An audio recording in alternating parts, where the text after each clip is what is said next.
mas quando viu a massa compacta, grossa, preta e roliça do rinoceronte que se movia em câmara lenta, teve tanto medo que se mijou toda.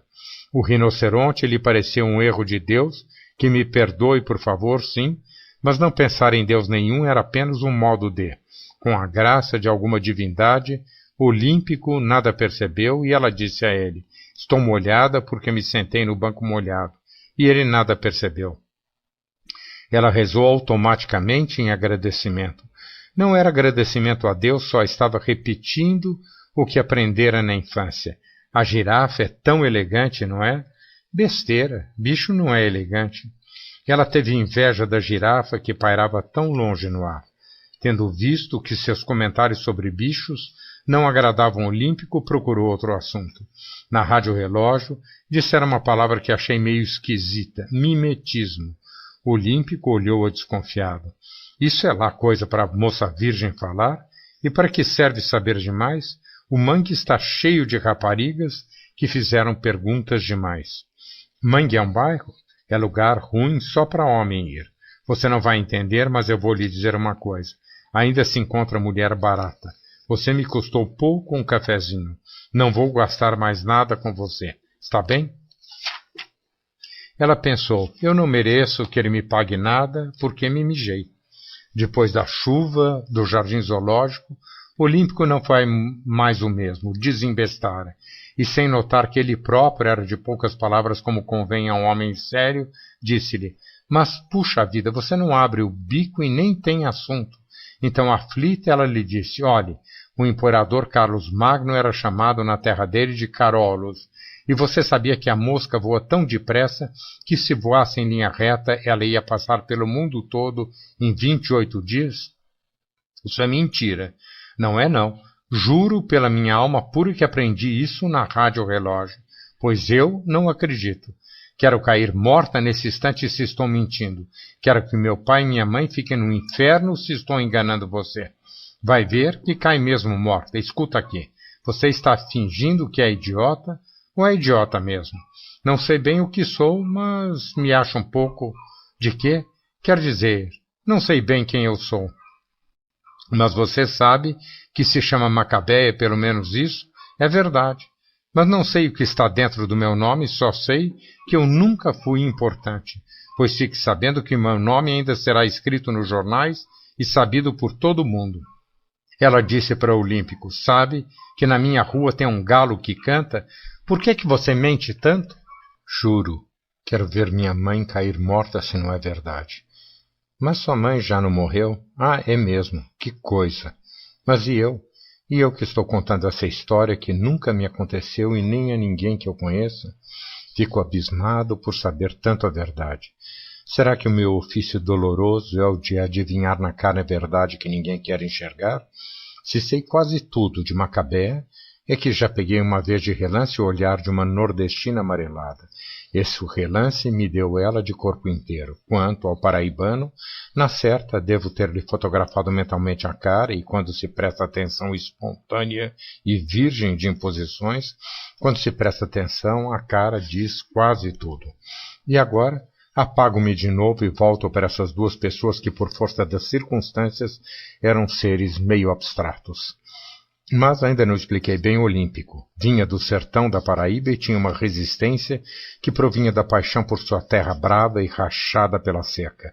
Trouxera consigo, comprada no mercado da Paraíba, uma lata de vaselina perfumada e um pente, como posse sua e exclusiva. Besuntava o cabelo preto até encharcá-lo. Não desconfiava que as cariocas tinham nojo daquela meladeira gordurosa. Nascera crestado e duro que nem galho seco de árvore ou pedra de sol.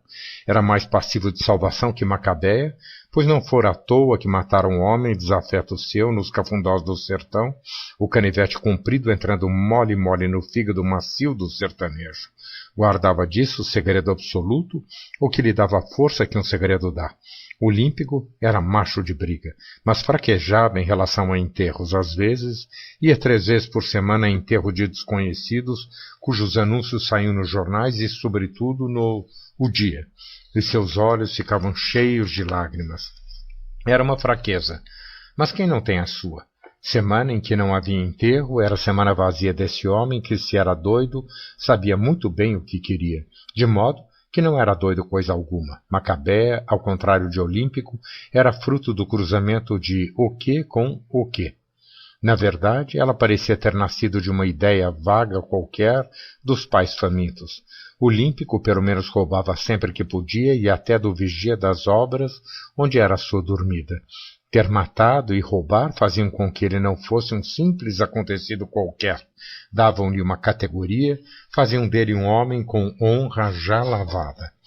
Ele também se salvara mais do que Macabea, porque tinha grande talento para desenhar rapidamente perfeitas caricaturas ridículas dos retratos de poderosos nos jornais. Era sua vingança. Sua única bondade com Macabea foi dizer-lhe que arranjaria para ela emprego na metalúrgica quando ela fosse despedida. Para ela, a promessa foi um escândalo de alegria, explosão, porque na metalúrgica encontraria sua única conexão atual com o mundo, o próprio Olímpico. Mas Macabea, de um modo geral, não se preocupava com o próprio futuro. Ter futuro era luxo. Ouvira na rádio relógio que havia 7 bilhões de pessoas no mundo. Ela se sentia perdida, mas com a tendência que tinha para ser feliz, logo se consolou. Havia 7 bilhões de pessoas para ajudá-la. Macabea gostava de filmes de terror ou de musicais. Tinha predileção por mulher enforcada ou que levava um tiro no coração. Não sabia que ela própria era uma suicida, embora nunca lhe tivesse ocorrido se matar. É que a vida lhe era tão insossa que nem pão velho sem manteiga. Enquanto o Olímpico era um diabo premiado e vital e dele nasceriam filhos, ele tinha o precioso sêmen. E como já foi dito ou não foi dito, Macabea tinha ovários murchos como um cogumelo cozido. Ah, pudesse eu pegar Macabea, dar-lhe um bom banho, um prato de sopa quente, um beijo na testa enquanto a cobria com um cobertor, e fazer que, quando ela acordasse, encontrasse simplesmente o grande luxo de viver. Olímpico, na verdade, não mostrava satisfação nenhuma em namorar Macabea, é o que eu descubro agora. Olímpico talvez visse que Macabea tinha força, mas não tinha força na raça, era subproduto. Mas quando ele viu Glória, colega de Macabea, sentiu logo que essa sim tinha classe. Glória possuía no sangue um bom vinho português e também era maneirada no bamboleio do caminhar por causa do sangue africano escondido. Apesar de branca, tinha em si a força da mulatice. Oxigenava em amarelo ovo os cabelos crespos, cujas raízes estavam sempre pretas. Mas, mesmo oxigenada, ela era loura, o que significava um degrau a mais para o Olímpico, apesar de ter uma grande vantagem que nordestino não podia desprezar. É que Glória lhe dissera quando lhe for apresentada por Macabea: "Sou carioca da gema." O Olímpico não entendeu o que significava da gema, pois essa era uma gíria ainda do tempo da juventude do pai de Glória. O fato de ser carioca tornava pertencente ao ambicionado clã do sul do país. Vendo-a, ele logo adivinhou que, apesar de feia, a Glória era bem alimentada, e isso fazia dela material de boa qualidade. Enquanto isso, o namoro com Macabea entrara em rotina morna, se é que alguma vez haviam experimentado o quente. Muitas vezes ele não aparecia no ponto do ônibus, mas pelo menos era um namorado. E Macabea só pensava no dia em que ele quisesse ficar noivo e casar. Posteriormente, de pesquisa em pesquisa, ele soube que Glória tinha mãe, pai e comida quente em hora certa. Isto o tornava material de primeira qualidade. Olímpico caiu em êxtase quando soube que o pai dela trabalhava num açougue. Pelos quadris adivinhava-se que seria boa parideira, enquanto Macabea lhe pareceu ter em si mesmo seu próprio fim. Esqueci de dizer que era realmente de se espantar que, para corpo quase murcho de Macabea, tão vasto fosse o seu sopro de vida quase ilimitado e tão rico como o de uma donzela grávida engravidada por si mesma por partenogênese. Tinha sonhos esquizoides nos quais apareciam gigantescos animais antediluvianos, como se ela tivesse vivido em épocas as mais remotas desta terra sangrenta. Foi então, explosão, que se desmanchou de repente o namoro entre Olímpico e Macabea. Namoro, talvez esquisito, mas pelo menos parente de algum amor pálido. Ele avisou que encontrara outra moça e que esta era Glória. Explosão. Macabé bem viu o que aconteceu com Olímpico e Glória. Os olhos de ambos se haviam beijado. Diante da cara um pouco inexpressiva demais de Macabé, ele até que quis lhe dizer alguma gentileza suavizante na hora do adeus para sempre, e ao despedir lhe disse: Você, Macabé, é um cabelo na sopa, não dá vontade de comer. Me desculpe se eu lhe ofendi, mas sou sincero. Você está ofendida? Não. Ah, por favor, quero ir embora. Por favor, me diga logo adeus. É melhor eu não falar em felicidade ou infelicidade, provoca aquela saudade desmaiada e lilás, aquele perfume de violetas águas geladas da maré mansa em espumas pela areia. Eu não quero provocar, porque dói. Macabéia, esqueci de dizer, tinha uma infelicidade. Ela era sensual. Como é que num corpo cariado como o dela cabia tanta lascívia sem que ela soubesse que tinha? Mistério. Havia, no começo do namoro, pedido ao Olímpico um retratinho tamanho 3x4, onde ele saiu rindo para mostrar o canino de ouro e ela ficava tão excitada que rezava 3 Pais Nossos e 2 Ave-Marias para se acalmar. Na hora em que Olímpico lhe dera o fora, a reação dela, explosão, veio de repente, inesperada, pôs-se, sem mais nem menos, a rir. Ria por não ter se lembrado de cheirar. Surpreendido, Olímpico, sem entender, deu algumas gargalhadas. Ficaram rindo os dois. Aí ele teve uma intuição que finalmente era uma delicadeza. Perguntou-lhe se ela estava rindo de nervoso. Ela parou de rir e disse muito cansada: Não sei, não. Macabé entendeu uma coisa. Glória era um estardalhaço de existir. E tudo devia ser porque Glória era gorda. A gordura sempre fora o ideal secreto de Macabéia, pois em Maceió ouviram um rapaz dizer para uma gorda que passava na rua: A tua gordura é formosura. A partir de então ambicionara ter carnes e foi quando fez o único pedido da sua vida.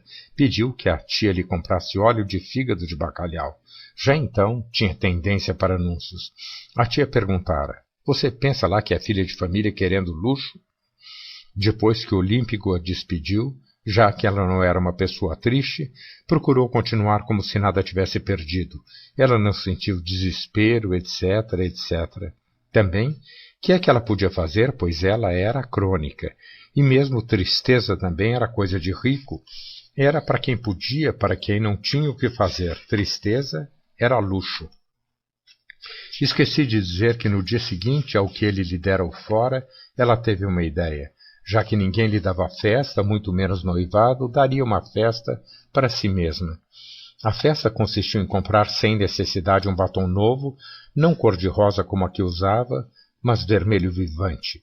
No banheiro da firma pintou a boca toda e até fora dos contornos, para que os seus lábios finos tivessem aquela coisa esquisita dos lábios de Marilyn Monroe. Depois de pintada, ficou olhando no espelho a figura que, por sua vez, a olhava espantada, pois em vez de batom, parecia que grosso sangue lhe tivesse brotado dos lábios por um soco em plena boca com quebra-dentes e rasga-carne. Pequena explosão. Quando voltou para a sala de trabalho, Glória riu-se dela. Você endoidou, criatura? Pintar-se como uma endemoniada? Você até parece mulher de soldado. Sou moça virgem. Não sou mulher de soldado e marinheiro. Me desculpe eu perguntar. Ser feia dói? Nunca pensei nisso. Acho que dói um pouquinho. Mas eu lhe pergunto se você, que é feia, sente dor. Eu não sou feia, gritou Glória. Depois, tudo passou e Macabé continuou a gostar de não pensar em nada. Vazia. Como eu disse, ela não tinha anjo da guarda, mas se arranjava como podia. Quanto ao mais, ela era quase impessoal. Glória perguntou: Por que você me pede tanta aspirina? Não estou reclamando, embora isso custe dinheiro. É para eu não me doer. Como é que é, hein? Você se dói? Eu me dou o tempo todo. Aonde? Dentro. Não sei explicar. Aliás, cada vez mais ela não se sabia explicar. Transformara-se em simplicidade orgânica e arrumara um jeito de achar nas coisas simples e honestas a graça de um pecado. Gostava de sentir o tempo passar. Embora não tivesse relógio, ou por isso mesmo, gozava o grande tempo. Era supersônica de vida. Ninguém percebia que ela ultrapassava com sua existência a barreira do som. Para as pessoas outras ela não existia. A sua única vantagem sobre os outros era saber engolir pílulas sem água, assim a seco. Glória, que lhe dava aspirinas, admirava muito o que dava a Macabéa um banho de calor gostoso no coração. E Glória advertiu-a. Um dia a pílula te cola na parede da garganta, que nem galinha de pescoço meio cortado correndo por aí. Um dia teve um êxtase. Foi diante de uma árvore tão grande que no tronco ela nunca poderia abraçá-la. Mas apesar do êxtase, ela não morava com Deus. Rezava indiferentemente, sim, mas o misterioso Deus dos outros lhe dava às vezes um estado de graça. Feliz, feliz, feliz. Ela de alma quase voando. E também vira o disco voador. Tentara contar a Glória, mas não tivera jeito, não sabia falar e mesmo contar o quê? O ar? Não se conta tudo porque o tudo é um oco nada. Às vezes a graça pegava em pleno escritório. Então ela ia ao banheiro para ficar sozinha, de pé e sorrindo até passar. Parece-me que esse Deus era muito misericordioso com ela, dava-lhe o que lhe tirava, em pé, pensando em nada, os olhos moles. Nem Glória era uma amiga, só colega. Glória roliça, branca e morna, tinha um cheiro esquisito, porque não se lavava muito, com certeza, oxigenava os pelos das pernas cabeludas e das axilas que ela não raspava. Olímpico, será que ela é loura embaixo também? Em relação a Macabéa, Glória tinha um vago senso de maternidade. Quando Macabéa lhe parecia murcha demais, dizia, e esse é por causa de? Macabéa, que nunca se irritava com ninguém, arrepiava-se com o hábito que Glória tinha de deixar a frase inacabada. Glória usava uma forte água de colônia de sândalo e Macabéa, que tinha o estômago delicado, quase vomitava ao sentir o cheiro. Nada dizia, porque a Glória era agora a sua conexão com o mundo. Esse mundo fora composto pela tia Glória, o seu Raimundo e o Olímpico, e de muito longe as moças com as quais repartia o quarto. Em compensação, se conectava com o retrato de Greta Garbo quando moça. Para minha surpresa, pois eu não imaginava Macabéa capaz de sentir o que diz um rosto como esse. Greta Garbo, pensava ela sem se explicar, essa mulher deve ser a mulher mais importante do mundo. Mas o que ela queria mesmo ser não era a altiva Greta Garbo, cuja trágica sensualidade estava em pedestal solitário. O que ela queria, como eu já disse, era parecer com Marlene. Um dia, em raro momento de confissão, disse a Glória quem ela gostaria de ser. E Glória caiu na gargalhada. Logo ela, Maca, vê se te manca. Glória era toda contente consigo mesmo, dava-se grande valor. Sabia que tinha o cestro molengole de mulata, uma pintinha marcada junto da boca só para dar uma gostosura e um buço forte que ela oxigenava. Sua boca era loura, parecia até um bigode. Era uma safadinha esperta, mas tinha força de coração. Penalizava-se com Macabéa, mas ela, que se arranjasse quem mandava ser tola, e Glória pensava, não tenho nada a ver com ela. Ninguém pode entrar no coração de ninguém. Macabéa até que falava com Glória, mas nunca de peito aberto. Glória tinha um traseiro alegre e fumava cigarro mentolado para manter o hálito bom nos seus beijos intermináveis com o Olímpico. Ela era muito satisfatona. Tinha tudo o que seu pouco anseio lhe dava, e havia nela um desafio que se resumia em ninguém manda em mim. Mas lá um dia pôs-se a olhar e a olhar e a olhar Macabéa. De repente não aguentou e com um sotaque levemente português disse, ô mulher, não tens cara? Tenho sim. É porque sou achatada de nariz, sou alagoana. Diga uma coisa, você pensa no teu futuro? A pergunta ficou por isso mesmo, pois a outra não soube o que responder. Muito bem, voltemos ao Olímpico. Ele, para impressionar Glória e cantar logo de galo, comprou pimenta malagueta das brabas na feira dos nordestinos e para mostrar à nova namorada o durão que era, mastigou em plena polpa a fruta do diabo. Nem sequer tomou um copo de água para apagar o fogo nas entranhas. O ardor, quase intolerável, no entanto, o enrijeceu, sem contar que Glória, assustada, passou a obedecer. Ele pensou, pois não é que sou um vencedor? E agarrou-se em Glória com a força de um zangão, ela lhe daria mel de abelhas e carnes fartas. Não se arrependeu um só instante de ter rompido com Macabéa, pois seu destino era o de subir para um dia entrar no mundo dos outros. Ele tinha fome de ser outro. No mundo de Glória, por exemplo, ele ia se locupletar o frágil machinho. Deixaria, enfim, de ser o que sempre fora e que escondia até de si mesmo por vergonha de tal fraqueza. É que desde menino, na verdade, não passava de um coração solitário, pulsando com dificuldade no espaço. O sertanejo, antes de tudo, um paciente. Eu o perdoo. Glória, querendo compensar o roubo do namorado da outra, convidou-a para tomar um lanche de tarde, domingo, na sua casa. Soprar depois de morder? Ah, que história banal! Mal aguento escrevê-la. E lá, pequena explosão. Macabéa arregalou os olhos. É que na suja desordem de uma terceira classe de burguesia havia, no entanto, o morno conforto de quem gasta todo o dinheiro em comida. No subúrbio comia-se muito. Glória morava na rua General não sei o quê, muito contente de morar em rua de militar, sentia-se mais garantida. Em sua casa até telefone tinha. Foi talvez essa uma das poucas vezes em que Macabéa viu que não havia para ela lugar no mundo, exatamente porque Glória tanto lhe dava. Isso é, um farto copo de grosso chocolate de verdade misturado com leite e muitas espécies de roscas açucaradas, sem falar num pequeno bolo. Macabéa, enquanto Glória saía da sala, roubou escondido um biscoito. Depois, pediu perdão ao ser abstrato que dava e tirava. Sentiu-se perdoada. O ser a perdoava de tudo.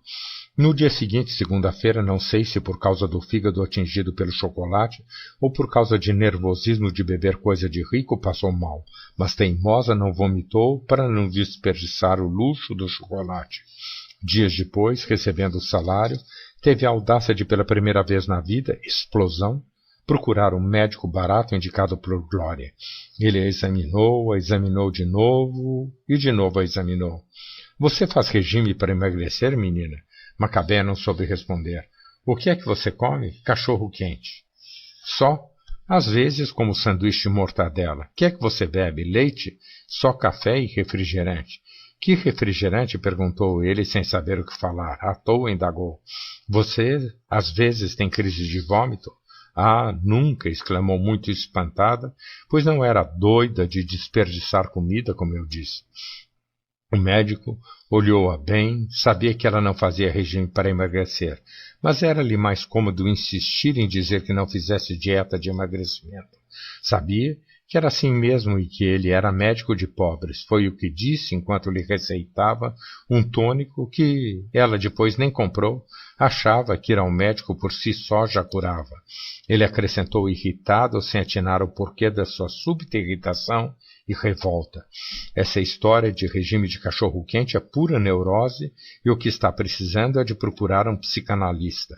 Ela nada entendeu, mas pensou que o médico esperava que ela sorrisse e então sorriu. O médico, muito gordo e suado, tinha um tique nervoso que o fazia de quando em quando ritmadamente repuxar os lábios. O resultado era parecer que estava fazendo beicinho de bebê quando está prestes a chorar. Esse médico não tinha objetivo nenhum. A medicina era apenas para ganhar dinheiro e nunca por amor à profissão nem a doentes. Era desatento e achava a pobreza uma coisa feia. Trabalhava para os pobres, detestando lidar com eles. Eles eram para ele o rebotalho de uma sociedade muito alta, a qual também ele não pertencia. Sabia que estava desatualizado na medicina e nas novidades clínicas, mas para pobres servia. O seu sonho era ter dinheiro para fazer exatamente o que queria, nada. Quando ele avisara que ia examinar, ela disse, ouvi dizer que no médico se tira a roupa, mas eu não tiro coisa nenhuma. Passara pelo raio-x e dissera, você está com começo de tuberculose pulmonar. Ela não sabia se isso era coisa boa ou coisa ruim. Bem, como era uma pessoa muito educada, disse, muito obrigada, sim. O médico simplesmente se negou a ter piedade e acrescentou, quando você não souber o que comer, faça um espaguete bem italiano. E acrescentou com um mínimo de bondade a que ele se permitia, já que se considerava também injustiçado pela sorte. Não é tão caro assim. Esse nome de comida que o senhor falou eu nunca comi na vida. É bom? Claro que é.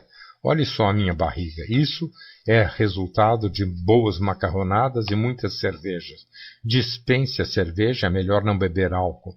Ela repetiu cansada. Álcool? Sabe de uma coisa? Vá para os raios que te partam. Sim, estou apaixonado por Macabea. A minha querida Maca, apaixonada pela sua feiura e anonimato total, pois ela não é para ninguém. Apaixonado pelos seus pulmões frágeis, a magricela. Quisera eu tanto que ela abrisse a boca e dissesse: eu sou sozinha no mundo e não acredito em ninguém, todos mentem, às vezes até na hora do amor, eu não acho que um ser fale com outro, a verdade só me vem quando estou sozinha. Maca, porém, jamais disse frases, em primeiro lugar, por ser de parca palavra. E acontece que não tinha consciência de si, não reclamava nada, até pensava que era feliz. Não se tratava de uma idiota, mas tinha a felicidade pura dos idiotas. E também não prestava atenção em si mesma, ela não sabia. Vejo que tentei dar a Maca uma situação minha. Eu preciso de algumas horas de solidão por dia, senão me muero. Quanto a mim, só sou verdadeiro quando estou sozinho. Quando eu era pequeno, pensava que de um momento para outro eu iria cair para fora do mundo. Porque as nuvens não caem, já que tudo cai? É que a gravidade é menor que a força do ar que as levanta. Inteligente, não é? Sim, mas cai um dia em chuva. É a minha vingança. Nada contou a Glória porque, de um modo geral, mentia. Tinha vergonha da verdade. A mentira era tão mais decente. Achava que boa educação é saber mentir. Mentia também para si mesma em devaneio volátil na sua inveja da colega. Glória, por exemplo, era inventiva. Macabea viu-a se despedir de Olímpico, beijando a ponta dos próprios dedos e jogando o beijo no ar, como se solta passarinho, o que Macabea nunca pensaria em fazer. Essa história são apenas fatos não trabalhados de matéria-prima e que me atingem direto antes de eu pensar. Sei muita coisa que não posso dizer. Aliás, pensar o quê? Glória, talvez por remorso, disse-lhe: Olímpico é meu, mas na certa você arranja outro namorado. Eu digo que ele é meu porque foi o que a minha cartomante me disse e eu não quero desobedecer porque ela é médium e nunca erra. Por que você não paga uma consulta e pede para ela te pôr as cartas? É muito caro. Estou absolutamente cansado de literatura. Só a mudez me faz companhia. Se ainda escrevo, é porque nada mais tenho a fazer no mundo enquanto espero a morte. A procura da palavra no escuro. O pequeno sucesso me invade e põe no olho da rua. Eu queria chafurdar no lodo, minha necessidade de baixeza eu mal controlo, a necessidade da orgia e do pior gozo absoluto. O pecado me atrai, o que é proibido me fascina. Quero ser porco e galinha e depois matá-los e beber-lhes o sangue. Penso no sexo de Macabea. Miúdo, mas inesperadamente coberto de grossos e abundantes pelos negros. Seu sexo era a única marca veemente da sua existência. Ela nada pedia, mas seu sexo exigia, como um nascido girassol num túmulo. Quanto a mim, estou cansado, talvez da companhia de Macabea, Glória, Olímpico. O médico me enjoou com sua cerveja. Tenho que interromper essa história por uns 3 dias. Nesses últimos 3 dias, sozinho, sem personagens, despersonalizo-me e tiro-me de mim como quem tira uma roupa. Despersonalizo-me a ponto de adormecer. E agora, emerjo e sinto falta de Macabea. Continuemos. É muito caro. Eu lhe empresto. Inclusive, Madama Carlota também quebra feitiço que tenho feito com a gente. Ela quebrou o meu à meia-noite em ponto de uma sexta-feira 13 de agosto, para lá de São Miguel, no terreiro de Macumba. Sangraram em cima de mim um porco preto, 7 galinhas brancas e me rasgaram a roupa que já estava toda ensanguentada. Você tem coragem? Eu não sei se eu posso ver sangue. Talvez, porque sangue é a coisa secreta de cada um, a tragédia vivificante. Mas Macabea só sabia que não podia ver sangue, o resto fui eu que pensei. Estou me interessando terrivelmente por fatos. Fatos são pedras duras. Não há como fugir. Fatos são palavras ditas pelo mundo. Bem, diante da súbita ajuda, Macabea, que nunca se lembrava de pedir, pediu licença ao chefe, inventando dor de dente, e aceitou o dinheiro emprestado que nem sabia quando ia devolver. Essa audácia lhe deu um inesperado ânimo para a audácia maior, explosão. Como o dinheiro era emprestado, ela raciocinou tortamente que não era dela, então podia gastá-lo. Assim, Pela primeira vez na vida tomou um táxi e foi para a olaria. Desconfio que ousou tanto por desespero, embora não soubesse que estava desesperada, é que estava gasta até a última lona, a boca a se colar no chão. Não foi difícil achar o endereço da Madama Carlota e essa facilidade lhe pareceu um bom sinal. O apartamento térreo ficava na esquina de um beco e entre as pedras do chão crescia capim. Ela o notou porque sempre notava o que era pequeno e insignificante. Pensou vagamente enquanto tocava a campainha da porta. Capim é tão fácil e simples. Tinha pensamentos gratuitos e soltos porque, embora à toa, possuía muita liberdade interior. A própria Madame Carlota atendeu, olhou-a com naturalidade e disse: "O meu guia já tinha me avisado que você me vinha me ver, minha queridinha. Como é mesmo o seu nome?" "Ah, é? É muito lindo. Entre, meu benzinho. Tem uma cliente na salinha dos fundos, você espera aqui. Aceita um cafezinho, minha florzinha?" Macabeia sentou-se um pouco assustada porque faltavam-lhe antecedentes de tanto carinho, e bebeu com cuidado pela própria frágil vida o café frio e quase sem açúcar. Enquanto isso, olhava com admiração a respeito a sala onde estava. Lá, tudo era de luxo. Matéria plástica amarela nas poltronas e sofás e até flores de plástico. O plástico era o máximo. Ela era boquiaberta. Afinal, saiu dos fundos da casa uma moça com olhos muito vermelhos e Madama Carlota mandou Macabeia entrar. Como é chato lidar com fatos, o cotidiano me aniquila. Estou com preguiça de descrever essa história que é um desabafo apenas. Vejo que escrevo a quem e além de mim. Não me responsabilizo pelo que agora escrevo. Continuemos, pois, embora com esforço. Madama Carlota era enxundiosa, pintava a boquinha rechonchuda com vermelho vivo e punha nas faces oleosas 2 rodelas de rouge brilhoso. Parecia um bonecão de louça meio quebrado. Vejo que não dá para aprofundar essa história. Descrever me cansa. Não tenha medo de mim, sua coisinha engraçadinha, porque quem está ao meu lado está no mesmo instante ao lado de Jesus. E apontou o quadro colorido onde havia exposto em vermelho e dourado o coração de Cristo. Eu sou fã de Jesus, sou doidinha por ele. Ele sempre me ajudou. Olha, quando eu era mais moça, tinha bastante categoria para levar vida fácil de mulher. E era fácil mesmo, graças a Deus. Depois, quando eu já não valia muito no mercado, Jesus, sem mais nem menos, arranjou um jeito de eu fazer sociedade com uma coleguinha e abrimos uma casa de mulheres. Aí eu ganhei dinheiro e pude comprar esse apartamentozinho térreo. Larguei a casa de mulheres porque era difícil tomar conta de tantas moças que só faziam era querer me roubar. Você está interessada no que eu digo? Muito, pois faz bem porque eu não minto.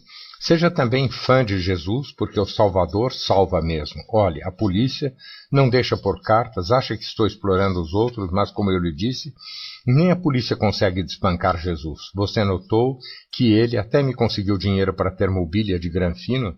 Sim, senhora. Ah, então você também acha, não é? Pelo que vejo, você é inteligente, ainda bem, porque a inteligência me salvou. Madama Carlota, enquanto falava, tirava de uma caixa aberta um bombom atrás do outro e ia enchendo a boca pequena. Não ofereceu nenhum a Macabeia. Esta, que, como eu disse, tinha tendência a notar coisas pequenas, percebeu que dentro de cada bombom mordido havia um líquido grosso. Não cobiçou o bombom, pois aprendera que as coisas são dos outros. Eu era pobre, comia mal, não tinha roupas boas, então caí na vida. E gostei porque sou uma pessoa muito carinhosa, tinha carinho por todos os homens. Além do mais, na zona, era divertido porque havia muita conversa entre as coleguinhas. Nós éramos muito unidas e só de vez em quando eu me atracava com uma. Mas isso também era bom porque eu era muito forte e gostava de bater, de puxar cabelos e morder. Por falar em morder, você não pode imaginar que dentes lindos que eu tinha, todos branquinhos e brilhantes, mas se estragaram tanto que hoje uso dentadura postiça. Você acha que se nota que são postiços? Não, senhora. Olha, eu era muito asseada e não pegava doença ruim. Só uma vez me caiu uma sífilis, mas a penicilina me curou. Eu era mais tolerante do que as outras porque eu sou bondosa e, afinal, estava dando o que era meu. Eu tinha um homem de quem eu gostava de verdade, que eu sustentava porque ele era fino e não queria se gastar em trabalho nenhum. Ele era o meu luxo e eu até apanhava dele. Quando ele me dava uma surra, eu via que ele gostava de mim, eu gostava de apanhar. Com ele era amor, com os outros eu trabalhava. Depois que ele desapareceu, eu, para não sofrer, me divertia amando mulher. O carinho de mulher é muito bom mesmo, eu até lhe aconselho, porque você é delicada demais para suportar a brutalidade dos homens, e se você conseguir uma mulher, vai ver como é gostoso entre mulheres, o carinho é muito mais fino. Você tem chance de ter uma mulher? Não, senhora. É que também você nem se enfeita. Quem não se enfeita por si mesmo se enjeita. Ai, que saudades da zona. Eu peguei o melhor tempo do mangue, que era frequentado por verdadeiros cavalheiros. Além do preço fixo, eu muitas vezes ganhava gorjeta. Ouvi dizer que o mangue está acabando, que a zona agora só tem uma meia dúzia de casas. Em meu tempo, havia umas 200. Eu ficava em pé, encostada na porta, vestindo só calcinha e sutiã de renda transparente.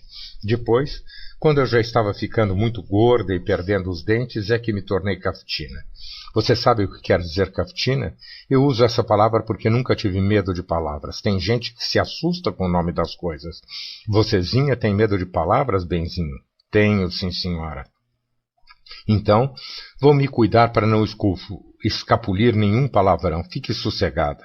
Ouvi dizer que o mangue tem um cheiro insuportável. No meu tempo, a gente punha incenso queimando para dar um ar limpo na casa. Até tinha cheiro de igreja. E tudo era muito respeitoso e com muita religião. Quando eu era mulher-dama, já ia juntando meu dinheirinho, dando porcentagem à chefa, é claro. De vez em quando havia tiros, mas nada comigo. Minha florzinha, estou te aborrecendo com a minha história? Ah, não? Você tem paciência de esperar pelas cartas? Tenho, sim, senhora. Então, Madama Carlota contou-lhe que lá no mangue, no seu cubículo, havia enfeites lindos nas paredes. Você sabe, meu amor, que cheiro de homem é bom? Faz bem à saúde. Você já sentiu cheiro de homem? Não, senhora. Finalmente, depois de lamber os dedos, Madame Carlota mandou-a cortar as cartas com a mão esquerda. Ouviu, minha douradinha? Macabeia separou um monte com a mão trêmula. Pela primeira vez ia ter um destino. Madame Carlota, explosão. Era um ponto alto na sua existência. Era o vórtice de sua vida e esta se afunilara toda para desembocar na grande dama, cujo ruge brilhante dava-lhe à pele uma lisura de matéria plástica. A madame de repente arregalou os olhos. Mas, Macabéiazinha, que vida horrível a sua! Que meu amigo Jesus tenha dó de você, filhinha, mas que horror! Macabé empadeceu. Nunca lhe ocorrera que sua vida fora tão ruim. Madama acertou tudo sobre o seu passado, até lhe disse que ela mal conhecera pai e mãe e que fora criada por uma parente muito madrasta má. Macabé espantou-se com a revelação. Até agora sempre julgara que o que a tia lhe fizera era educá-la para que ela se tornasse uma moça mais fina. Madama acrescentou, quanto ao presente, queridinha, está horrível também. Você vai perder o emprego, já perdeu a namorada, coitada de vocezinha. Se não puder, não me pague a consulta, sou uma madama de recursos. Macabéia, pouco habituada a receber de graça, recusou a dádiva, mas com o coração todo grato. E eis que, explosão, de repente aconteceu. O rosto da madama se acendeu todo iluminado. Macabéia, tenho grandes notícias para lhe dar. Preste atenção, minha flor, porque é da maior importância o que vou lhe dizer. É coisa muito séria e muito alegre. Sua vida vai mudar completamente. E digo mais, vai mudar a partir do momento em que você sair da minha casa. Você vai se sentir outra. Fique sabendo, minha florzinha, que até o seu namorado vai voltar a propor casamento, ele está arrependido. E seu chefe vai lhe avisar que pensou melhor e não vai mais lhe despedir. Macabéia nunca tinha tido coragem de ter esperança, mas agora ouvia a madama como se ouvisse uma trombeta vinda dos céus, enquanto suportava uma forte taquicardia. Madama tinha razão. Jesus, enfim, prestava atenção nela. Seus olhos estavam arregalados por uma súbita voracidade pelo futuro, explosão. E eu também estou com esperança, enfim. E tem mais. Um dinheiro grande vai lhe entrar pela porta adentro em horas da noite trazido por um homem estrangeiro. Você conhece algum estrangeiro? Não, senhora, disse Macabéia, já desanimando. Pois vai conhecer. Ele é alourado e tem olhos azuis ou verdes ou castanhos ou pretos. E se não fosse porque você gosta do seu ex-namorado, esse gringo ia namorar você. Não, não, não. Agora estou vendo outra coisa, explosão. E apesar de não ver muito claro, estou também ouvindo a voz do meu guia. Esse estrangeiro parece se chamar Hans. E é ele quem vai pedir para se casar com você. Ele tem muito dinheiro, todos os gringos são ricos. Se não me engano, e nunca me engano, ele vai lhe dar muito amor e você, minha enjeitadinha. Você vai se vestir com veludo e cetim e até casaco de pele vai ganhar. Macabeia começou a explosão a tremelicar toda por causa do lado penoso que há na excessiva felicidade. Só lhe ocorreu dizer, mas casaco de pele não se precisa no calor do rio, pois vai ter só para se enfeitar. Faz tempo que não boto cartas tão boas. E sou sempre sincera. Por exemplo, acabei de ter a franqueza de dizer para aquela moça que saiu daqui que ela ia ser atropelada, ela até chorou muito, viu os olhos avermelhados dela, e agora vou lhe dar um feitiço que você deve guardar dentro desse sutiã que quase não tem seio, coitada, bem em contato com sua pele. Você não tem busto, mas vai engordar e vai ganhar corpo. Enquanto você não engorda, ponha dentro do sutiã chumaços de algodão para fingir que tem. Olha, minha queridinha, esse feitiço também sou obrigada por Jesus a lhe cobrar, porque todo o dinheiro que eu recebo das cartas eu dou para um asilo de crianças, mas se não puder, não pague. Só venha me pagar quando tudo acontecer. Não, eu lhe pago. A senhora acertou tudo, a senhora estava meio bêbada, não sabia o que pensava, parecia que lhe tinham dado um forte cascudo na cabeça de ralos cabelos, sentia-se tão desorientada como se lhe tivesse acontecido uma infelicidade. Sobretudo, estava conhecendo pela primeira vez o que os outros chamavam de paixão. Estava apaixonada por Hans. E o que é que eu faço para ter mais cabelo? Ousou perguntar porque já se sentia outra. Você está querendo demais, mas tá bem. Lave a cabeça com sabão aristolino, não use sabão amarelo em pedra. Esse conselho eu não cobro. Até isso, explosão bateu-lhe o coração, até mais cabelo. Esquecera o olímpico e só pensava no gringo. Era sorte demais pegar o homem de olhos azuis ou verdes, ou castanhos ou pretos, não havia como errar. Era vasto o campo das possibilidades. E agora, disse a madama, você vai embora para encontrar o seu maravilhoso destino. E mesmo porque tem outra freguesa esperando, demorei demais com você, meu anjinho, mas valeu a pena. Num súbito ímpeto, explosão, de vivo impulso, Macabeia, entre feroz e desajeitada, deu um estalado beijo no rosto da madama e sentiu de novo que sua vida já estava melhorando ali mesmo, pois era bom beijar.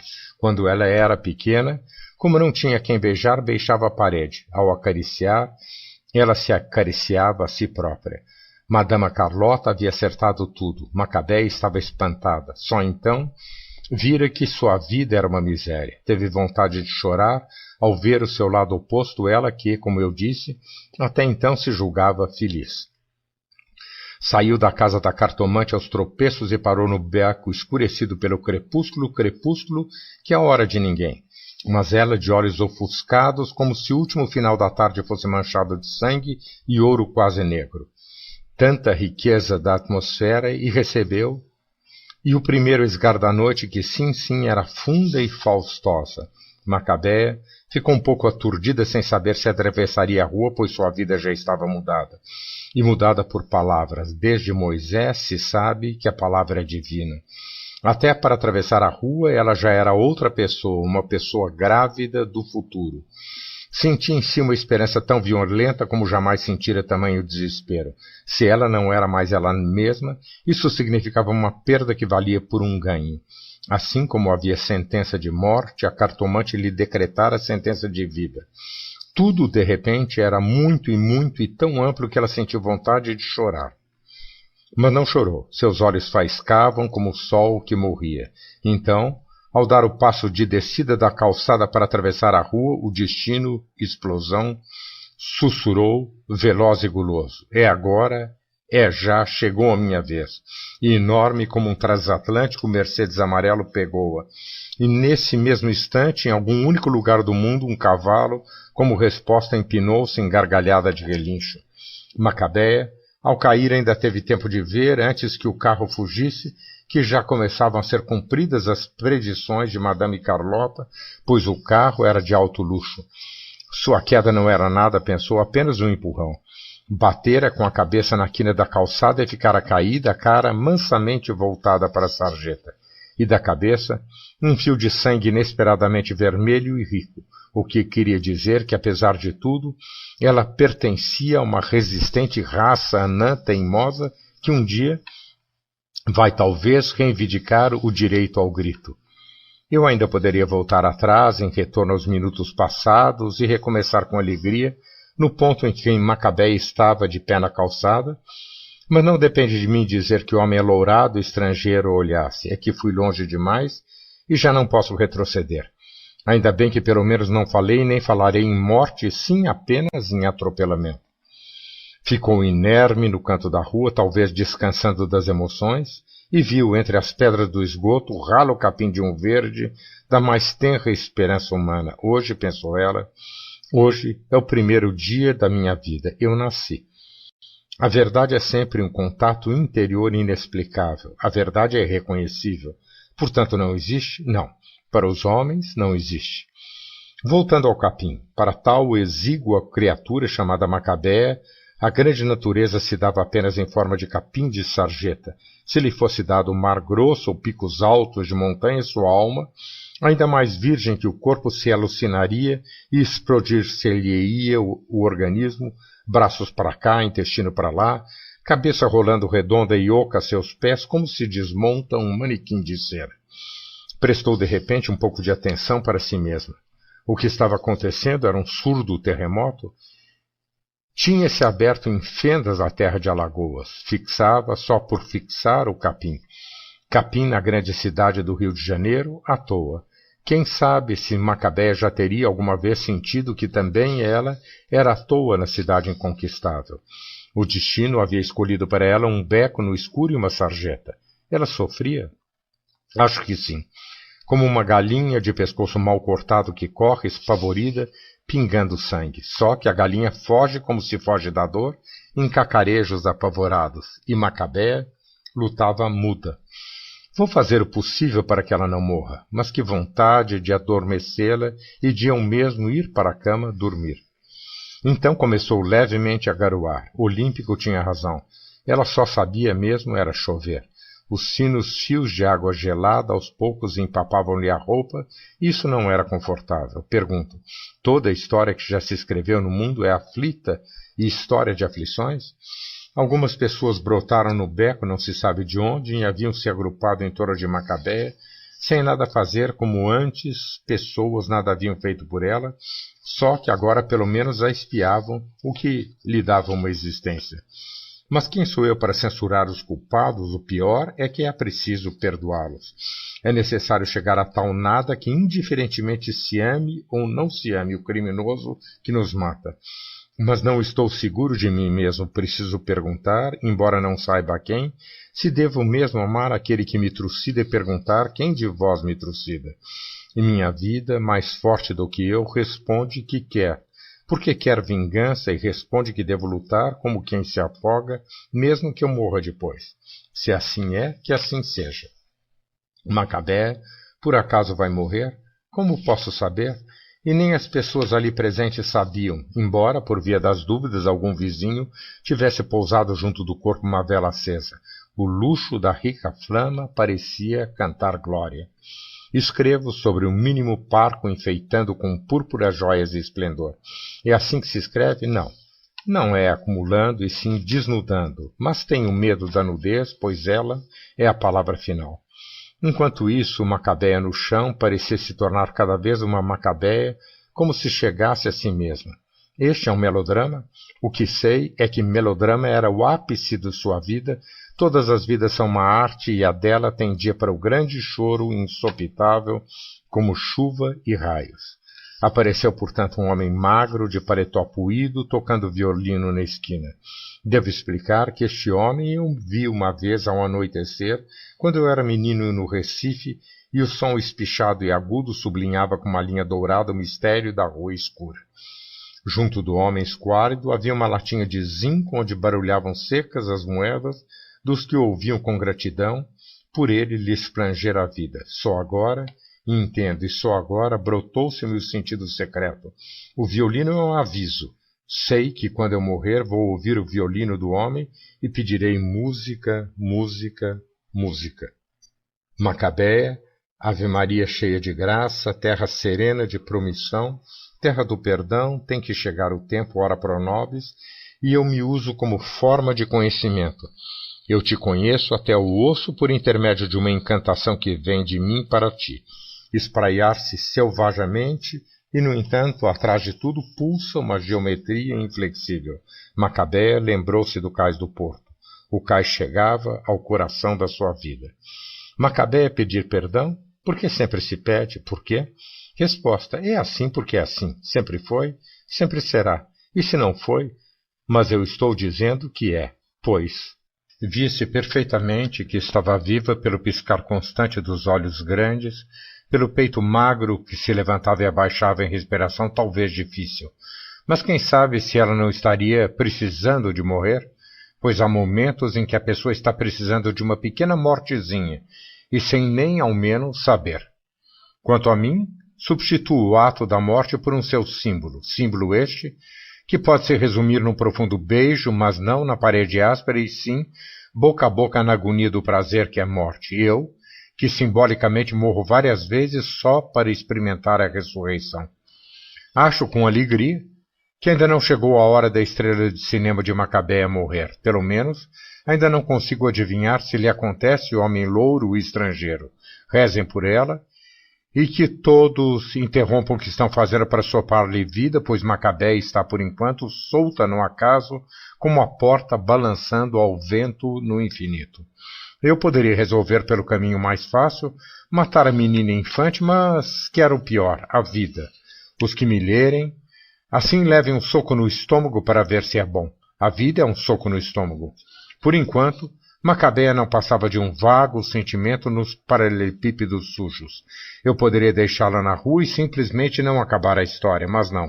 Irei até onde o ar termina, irei até onde a grande ventania se solta uivando, irei até onde o vácuo faz uma curva, irei aonde meu fôlego me levar. Meu fôlego me leva a Deus? Estou tão puro que nada sei, só uma coisa eu sei. Não preciso ter piedade de Deus, ou preciso. Tanto estava viva que se mexeu devagar e acomodou o corpo em posição fetal, grotesca como sempre fora. Aquela relutância em ceder, mas aquela vontade do grande abraço. Ela se abraçava a si mesma com vontade do doce nada. Era uma maldita e não sabia. Agarrava-se a um fiapo de consciência e repetia mentalmente sem cessar: eu sou, eu sou, eu sou. Quem era é que não sabia. Fora buscar no próprio profundo e negro âmago de si mesma o sopro de vida que Deus nos dá. Então, ali deitada, teve uma úmida felicidade suprema, pois ela nascera para o abraço da morte, a morte, que é nessa história o meu personagem predileto. Iria ela dar adeus a si mesma? Acho que ela não vai morrer porque tem tanta vontade de viver, e havia certa sensualidade no modo como se encolhera. O é, porque a pré-morte se parece com a intensa ânsia sensual, é que o rosto dela lembrava um esgar de desejo. As coisas são sempre vésperas, e se ela não morre agora, está como nós na véspera de morrer. Perdoai-me lembrar-vos, porque quanto a mim não me perdoa a clarividência. Um gosto suave, arrepiante, gélido e agudo, como no amor. Seria esta a graça que vós chamais de Deus? Sim? Seria morrer na morte passava de virgem a mulher. Não, não era morte, pois não a quero para a moça. Só um atropelamento que não significa sequer desastre. Seu esforço de viver parecia uma coisa que, se nunca experimentara, virgem que era, ao menos intuíra, pois só agora, entendia que mulher nasce mulher desde o primeiro vagido. O destino de uma mulher é ser mulher. Intuíra um instante quase dolorido e esfuziante do desmaio do amor. Sim, doloroso o reflorescimento tão difícil que ela empregava nele o corpo e a outra coisa que vós chamais de alma e que eu chamo o quê? Aí, Macabeia disse uma frase que nenhum dos transeuntes entendeu. Disse bem pronunciado e claro: quanto ao futuro. Terá tido ela saudade do futuro? Ouço a música antiga de palavras e palavras, sim, é assim. Nesta hora exata, Macabéa sente um fundo enjoo de estômago e quase vomitou. Queria vomitar o que não é corpo, vomitar algo luminoso. Estrela de 1000 pontas. O que é que estou vendo agora e que me assusta? Vejo que ela vomitou um pouco de sangue, vasto espasmo e, fim, o âmago tocando no âmago. Vitória. Então, súbito grito estertorado de uma gaivota, de repente, a águia voraz erguendo para os altos ares a ovelha tenra, o macio gato estraçalhando um rato sujo, e qualquer, a vida come a vida. Até tu, Brutus. Sim, foi este o modo como eu quis anunciar que Macabéa morreu. Vencer o príncipe das trevas. Enfim, a coroação. Qual foi a verdade da minha maca? Basta descobrir a verdade que ela logo já não é mais. Passou o momento. Pergunta o que é? Resposta. Não é. Mas que não se lamentem os mortos. Eles sabem o que fazem. Eu estive na terra dos mortos e depois do terror tão negro, ressurgi em perdão. Sou inocente. Não me consumo. Não sou vendável. Ai de mim. Todo na perdição e é como se a grande culpa fosse mim. Quero que me lavem as mãos e os pés e depois, que os untem com óleos santos de tanto perfume. Ah, que vontade de alegria! Estou agora me esforçando para rir em grande gargalhada, mas não sei por que não rio. A morte é um encontro consigo. Deitada, morta, era tão grande como um cavalo morto. O melhor negócio é ainda o seguinte, não morrer, pois morrer é insuficiente, não me completa, eu que tanto preciso. Macabéa me matou. Ela estava, enfim, livre de si e de nós. Não vos assusteis. Morrer é um instante, passa logo, eu sei porque acabo de morrer com a moça. Desculpai-me essa morte. É que não pude evitá-la, a gente aceita tudo porque já beijou a parede. Mas eis que, de repente, sinto o meu último esgar de revolta e uivo. O morticínio dos pombos. Viver é luxo. Pronto, passou. Morta, os sinos badalavam, mas sem que seus bronzes lhes dessem som. Agora entendo essa história. Ela é a iminência que há nos sinos que quase badalam. A grandeza de cada um. Silêncio. Se um dia Deus vier à terra, haverá silêncio grande. O silêncio é tal que nem o pensamento pensa. O final foi bastante grandiloquente para a vossa necessidade. Morrendo, a hora da estrela, a culpa é minha, ou a hora da estrela, ou ela que se arranje, ou o direito ao grito.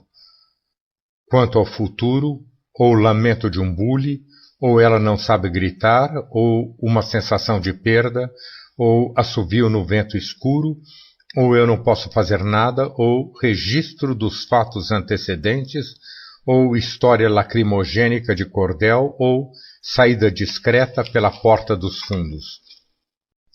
Dedicatória do autor, na verdade, Clarice Lispector. Pois que dedico esta coisa aí ao antigo Schumann e sua doce Clara, que são hoje ossos, ai de nós.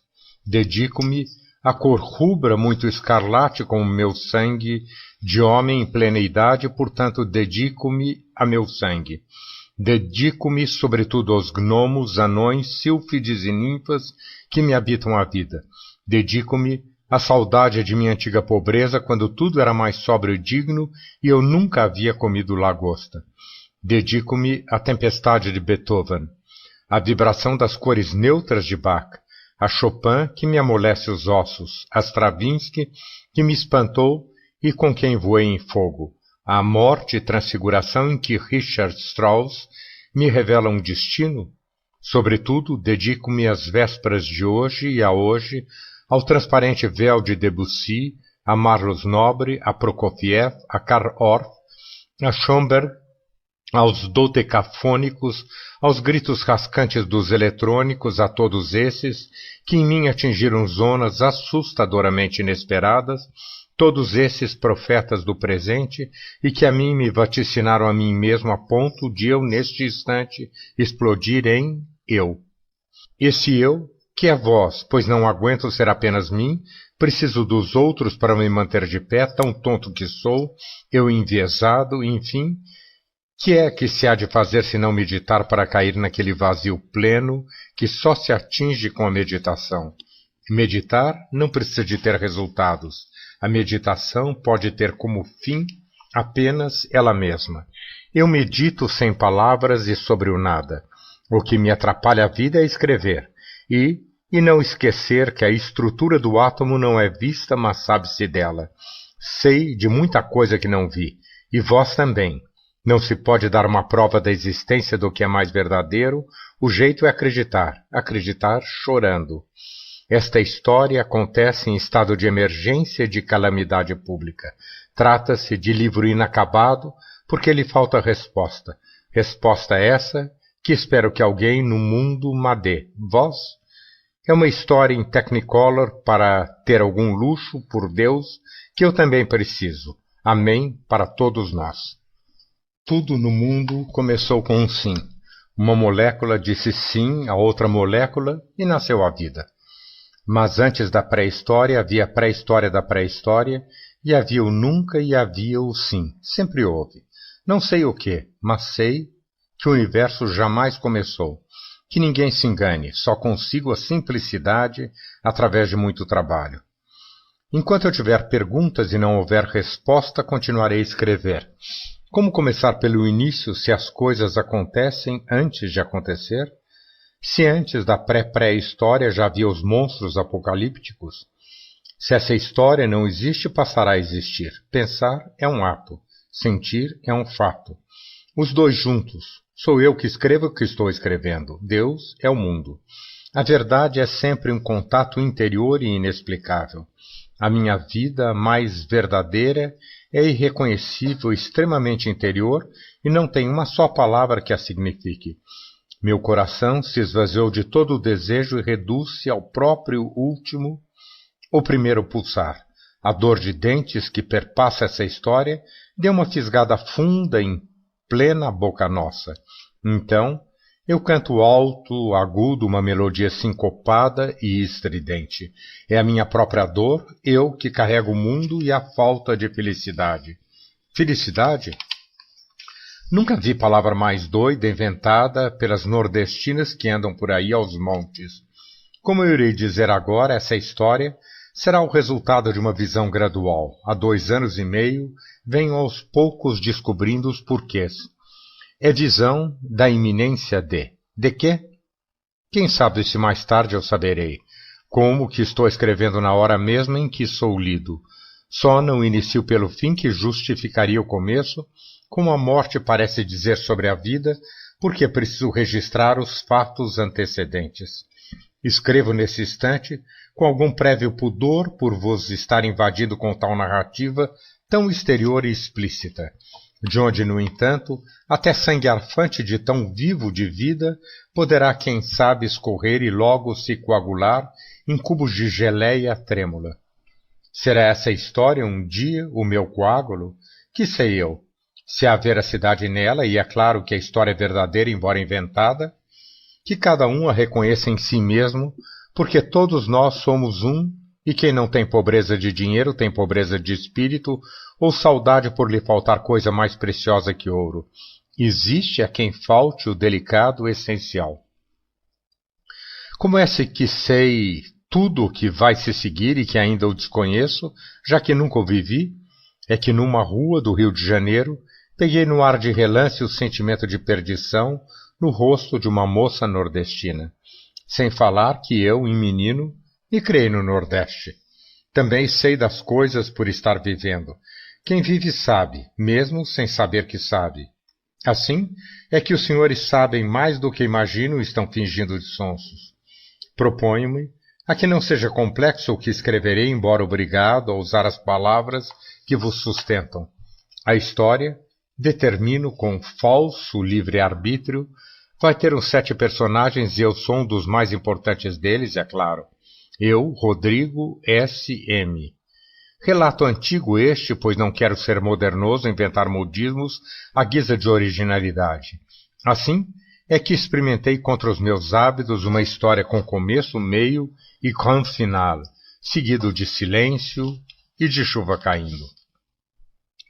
História exterior e explícita sim, mas que contém segredos, a começar por um dos títulos, Quanto ao Futuro, que é precedido por um ponto final e seguido de outro ponto final. Não se trata de capricho meu. No fim, talvez se entenda a necessidade do delimitado. Mal e mal vislumbro o final que, se minha pobreza permitir, quero que seja grandioso. Se em vez de ponto fosse seguido por reticências, o título ficaria mais aberto a possíveis imaginações vossas, porventura até malsãs e sem piedade. Bem, é verdade que eu também não tenho piedade do meu personagem principal, a nordestina. É um relato que desejo frio. Mas tenho o direito de ser dolorosamente frio e não vós. Por tudo isso é que não vos dou a vez. Não se trata apenas de narrativa, é antes de tudo vida primária que respira, respira, respira. Material poroso, um dia viverei aqui a vida de uma molécula com seu estrondo possível de átomos. O que escrevo é mais do que invenção. É minha obrigação contar sobre essa moça entre milhares delas. E dever meu, nem que seja de pouca arte, o de revelar-lhe a vida, porque há o direito ao grito. Então eu grito. Grito puro e sem pedir esmola. Sei que há moças que vendem o corpo, única posse real, em troca de um bom jantar, em vez de um sanduíche de mortadela. Mas a pessoa de quem falarei mal tem corpo para vender, ninguém a quer, ela é virgem inócua, não faz falta a ninguém. Aliás, descubro eu agora, também eu não faço a menor falta, e até o que escrevo um outro escreveria. Um outro escritor, sim, mas teria que ser homem, porque a escritora mulher pode lacrimejar piegas. Como a nordestina, milhares de moças espalhadas por cortiços, vagas de cama num quarto atrás de balcões, trabalhando até a estafa. Não notam sequer que são facilmente substituíveis e que tanto existiriam como não existiriam. Poucas se queixam e, a que eu saiba, nenhuma reclama por não saber a quem. Então, quem será que existe? Estou esquentando o corpo para iniciar, esfregando as mãos uma na outra para ter coragem. Agora, me lembrei de que houve um tempo em que, para me esquentar o espírito, eu rezava. O movimento é espírito. A reza era um meio de mudamente e escondido de todos atingir-me a mim mesmo. Quando rezava, conseguia um oco de alma, e esse oco é o tudo que posso eu jamais ter. Mais do que isso, nada. Mas o vazio tem o valor e a semelhança do pleno. Um meio de obter é não procurar, um meio de ter é o de não pedir e somente acreditar que o silêncio que eu creio em mim é resposta a meu mistério. Pretendo, como já insinuei, escrever de modo cada vez mais simples. Aliás, o material de que disponho é parco e singelo demais, as informações sobre os personagens são poucas e não muito elucidativas, informações essas que penosamente me vêm de mim para mim mesmo. É trabalho de carpintaria. Sim, mas de repente. E foi quando pensei em escrever sobre a realidade, já que essa me ultrapassa. Qualquer que seja o que quer dizer realidade. O que narrarei será meloso? Tem tendência, mas então agora mesmo seco e endureço tudo. E pelo menos o que escrevo não pede favor a ninguém e não implora socorro. Aguenta-se na sua chamada dor com uma dignidade de barão. Parece que estou mudando de modo de escrever, mas acontece que só escrevo o que quero, não sou um profissional e preciso falar dessa nordestina, senão eu sufoco. Ela me acusa e o meio de me defender é escrever sobre ela. Escrevo em traços vivos e ríspidos de pintura. Estarei lidando com fatos como se fossem as irremediáveis pedras de que falei. Embora queira que, para me animar, sinos badalem enquanto adivinho a realidade, e que anjos esvoassem em vespas transparentes em torno de minha cabeça, quente, porque esta quer, enfim, se transformar em objeto coisa. É mais fácil. Será mesmo que a ação ultrapassa a palavra? Mas que, ao escrever, que o nome real seja dado às coisas. Cada coisa é uma palavra. E quando não se a tem, inventa-se-a. Esse vosso Deus que nos mandou inventar. Por que escrevo? Antes de tudo porque captei o espírito da língua e assim às vezes a forma é que faz conteúdo. Escrevo, portanto, não por causa da nordestina, mas por motivo grave de força maior, como se diz nos requerimentos oficiais, por força de lei. Sim, minha força está na solidão. Não tenho medo nem de chuvas tempestivas, nem das grandes ventanias soltas, pois eu também sou o escuro da noite. Embora não aguente bem ouvir um assovio no escuro e passos. Escuridão? Lembro-me de uma namorada. Era moça-mulher e que escuridão dentro do seu corpo. Nunca esqueci. Jamais se esquece a pessoa com que se dormiu. O acontecimento fica tatuado em marca de fogo na carne viva e todos os que percebem o estigma fogem com horror. Quero nesse instante falar da nordestina. É o seguinte. Ela, como uma cadela vadia, ela teleguiada exclusivamente por si mesma, pois reduzira-se a si. Também eu, de fracasso em fracasso, me reduzi a mim, mas pelo menos quero encontrar o mundo e seu Deus. Quero acrescentar à guisa de informações sobre a jovem e sobre mim, que vivemos exclusivamente no presente, pois sempre e eternamente é o dia de hoje, e o dia de amanhã será um hoje, a eternidade é o estado das coisas neste momento. E eis que fiquei agora receoso quando pus palavras sobre a nordestina, e a pergunta é, como escrevo? Verifico que escrevo de ouvido, assim como aprendi inglês e francês de ouvido.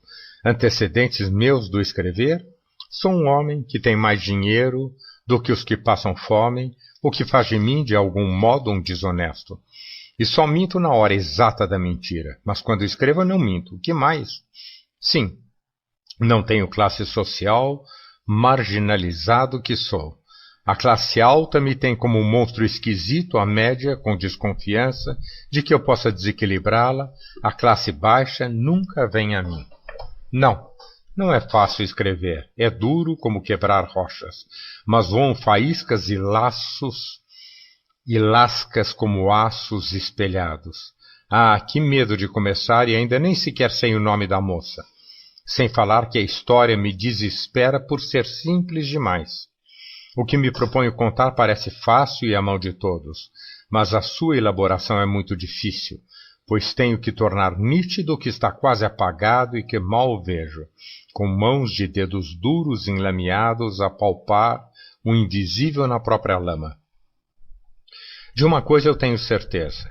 Essa narrativa mexerá com uma coisa delicada, a criação de uma pessoa inteira que na certa está tão viva quanto eu. Cuidai dela, porque meu poder é só mostrá-la para que vós a reconheçais na rua, andando de leve por causa da esvoaçada magreza.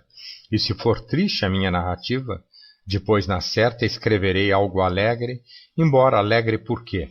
Porque também sou um homem de ossanas e um dia, quem sabe, cantarei loas que não as dificuldades da nordestina.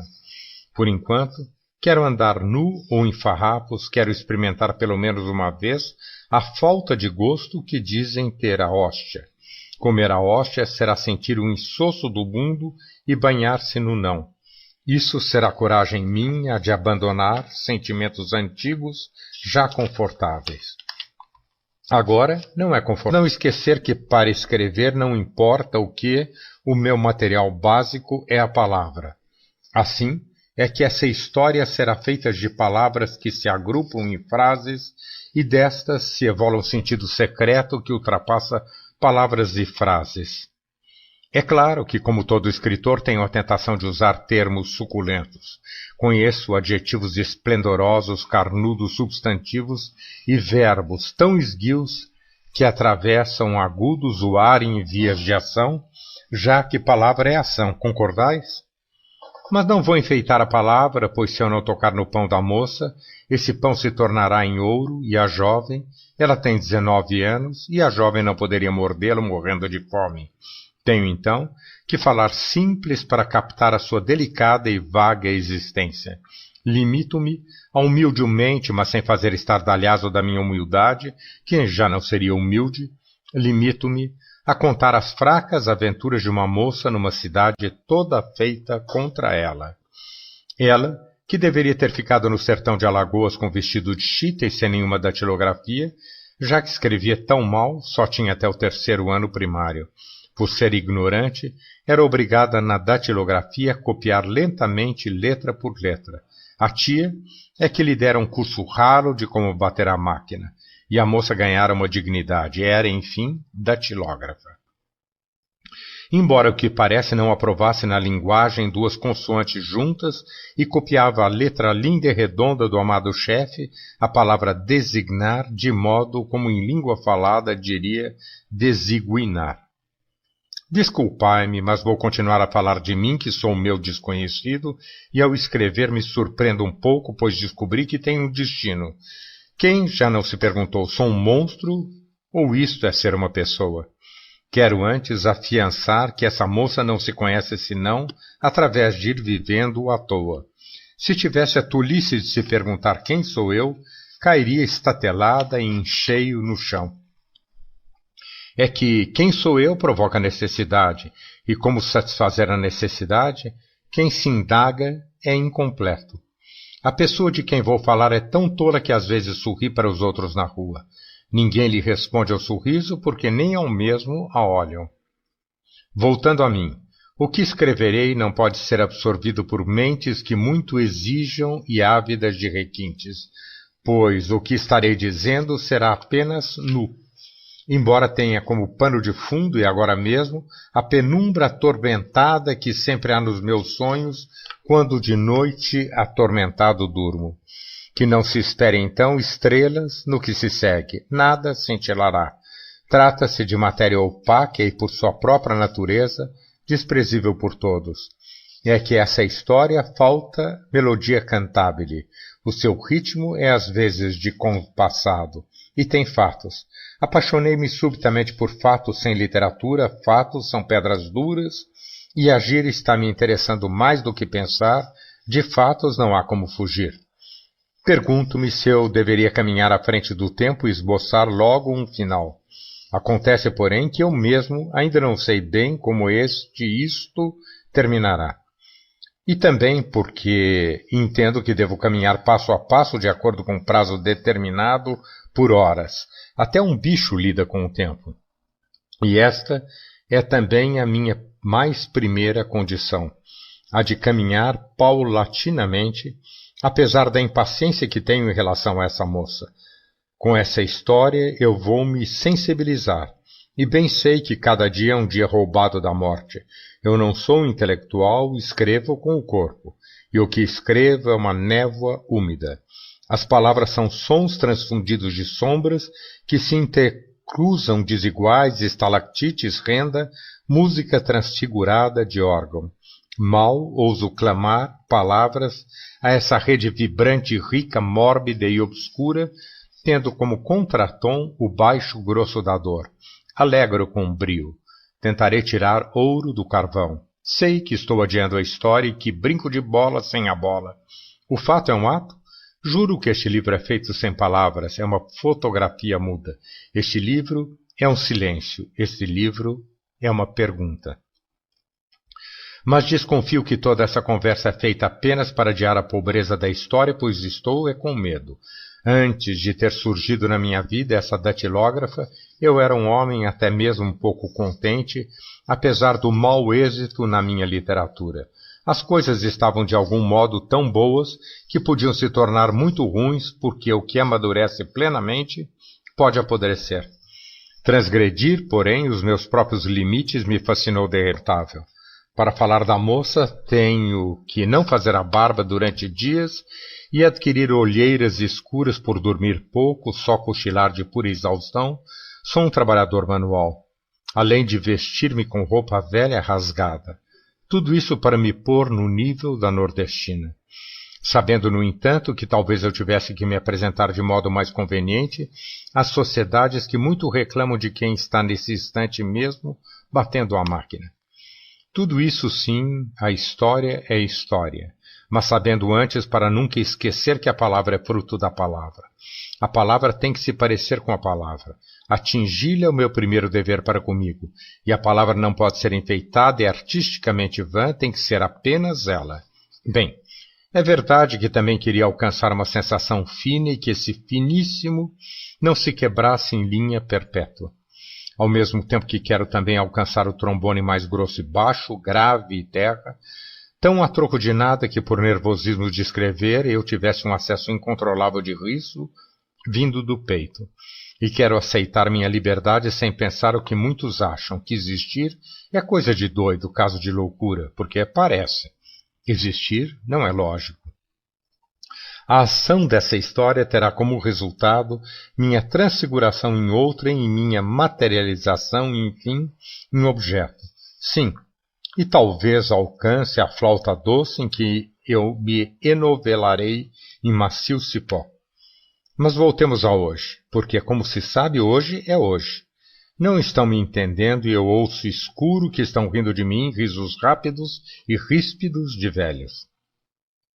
E ouço passos cadenciados na rua. Tenho um arrepio de medo. Ainda bem que o que eu vou escrever já deve estar na certa de algum modo escrito em mim. Tenho é que me copiar com uma delicadeza de borboleta branca.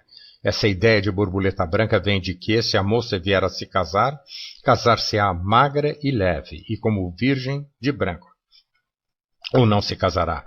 O fato é que tenho nas minhas mãos um destino e, no entanto, não me sinto com o poder de livremente inventar. Sigo uma oculta linha fatal. Sou obrigado a procurar uma verdade que me ultrapassa. Por que escrevo sobre uma jovem que nem pobreza enfeitada tem? Talvez porque nela haja um recolhimento e também porque na pobreza de corpo e espírito eu toco na santidade, eu quero sentir o sopro do meu além. Para ser mais do que eu, pois tão pouco sou. Escrevo por não ter nada a fazer no mundo, sobrei e não há lugar para mim na terra dos homens. Escrevo porque sou um desesperado e estou cansado. Não suporto mais a rotina de me ser e se não fosse a sempre novidade que é escrever, eu me morreria simbolicamente todos os dias. Mas preparado estou para sair discretamente pela saída da porta dos fundos. Experimentei quase tudo, inclusive a paixão e o seu desespero, e agora só quereria ter o que eu tivesse sido e não fui. Pareço conhecer nos menores detalhes essa nordestina, pois se vivo com ela, e como muito adivinhei a seu respeito, ela se me grudou na pele qual melado pegajoso ou lama negra. Quando eu era menino, li a história de um velho que estava com medo de atravessar um rio. E foi quando apareceu um homem jovem que também queria passar para outra margem. O velho aproveitou e disse, me leva também? Eu bem montado nos teus ombros? O moço consentiu e, passada a travessia, avisou-lhe, já chegamos, agora pode descer. Mas aí o velho respondeu muito sonso e sabido, essa não. É tão bom estar aqui montado como estou que nunca mais vou sair de você. Pois a datilógrafa não quer sair dos meus ombros. Logo eu, que constato que a pobreza é feia e promíscua. Por isso, não sei se a minha história vai ser... Ser o quê? Não sei de nada, ainda não me animei a escrevê-la. Terá acontecimentos? Terá. Mas quais? Também não sei. Não estou tentando criar em vós uma expectativa aflita e voraz. É que realmente não sei o que me espera, tenho um personagem buliçoso nas mãos e que me escapa a cada instante querendo que eu o recupere. Esqueci de dizer que tudo o que estou agora escrevendo é acompanhado pelo rufar enfático de um tambor batido por um soldado. No instante mesmo em que eu começar a história, de súbito cessará o tambor. Vejo a nordestina se olhando ao espelho e um rufar de tambor, no espelho, aparece o meu rosto cansado e barbudo. Tantos nós nos intertrocamos. Não há dúvida que ela é uma pessoa física, e adianta um fato. Trata-se de moça que nunca se viu nua porque tinha vergonha.